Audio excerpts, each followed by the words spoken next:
Кыргызстандагы санариптештирүү ишин алдыга жылдыруу иштери уланууда. Бүгүн президент Садыр Жапаровдун катышуусунда өлкөнүн IT тармагында иштегендери үчүн жаңы кеңсе ачылды. Өзүңүздөр көрүп тургандай эле кеңсе жарык, заманбап жана жалпы 175 программист үчүн ачык пландагы офис бардык шарттары менен түзүлгөн. Мындан сырткары мында эс алуу бөлмөлөрү, ашкана жана башка толук шарттары түзүлгөн.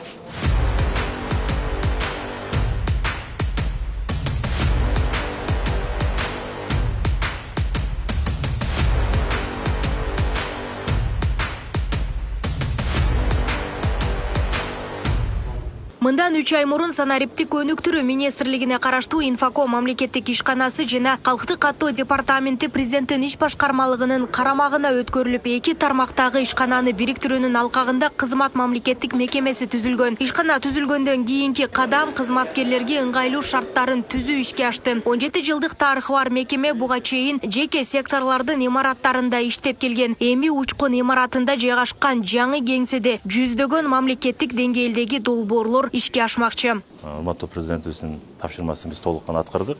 Мына бардык ушул программисттерге толук кандуу шарттар түзүлдү. Ошону менен бирге мына ушул кызмат мамлекеттик ишканасынын кызматкерлери бүгүнкү күндө командасы толук кандуу бир 4 багытта биздин мамлекетибизде мына цифровизация боюнча алгактуу жумуштарды аткарды.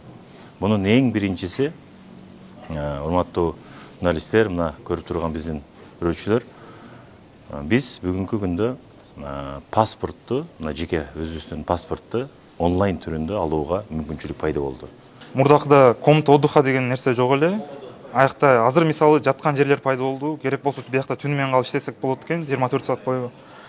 Анан кухня бүт шарттар мындай модерн стиль сыяктуу болуп калды. Бүт жаңы нерсе орноштурулду. Мамлекеттик органдарга системаларды баштан түзүп беребиз.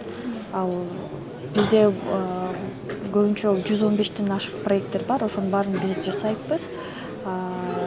Шарттары боюнча абдан жакшы. Бул азыр жакшы болуп калды. Анткени биз отуруп көбүнчө иштейбиз да, 12 саат, 8 саат турбай отуруп иштеген үчүн бизде андай физический активность керек. Ошон үчүн мы рады, что бизге установили теннисный стол коюп берген үчүн сүйүнүп атабыз, кубанычтабыз.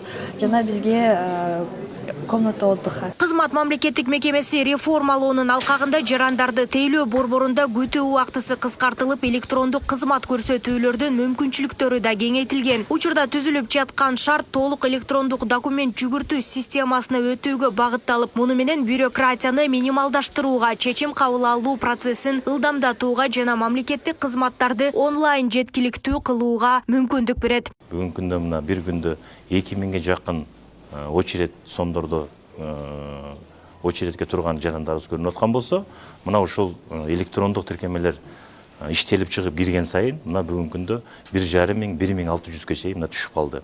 Оңой эле жолу түндүк тиркемесине мына киресиздер. Мына ушул жерде бардык кызматтар көрсөтүлгөн. Мына ушул менен пайдалана турган болсоңуздар, убактыңыздар дагы үнөмдөлөт. То есть алууга дагы кандай документ болбосун алууга дагы силердин мүмкүнчүлүк шарттарыңар түзүлөт. Бүгүнкү күндө мындай ушу түндүк деген мекемени биз мындай айтканда единый интегратор кылайлык деп атабыз. Единый цифровая платформа деген мындай бүт бар эле ар бир мындай мамлекеттик органдарда өзүнчө биз программный обеспечениялар бар да, сервистер. Ошонун бүт баарын толук мындай бирге кылып бир единый бир платформада түзүлсө деген ой да.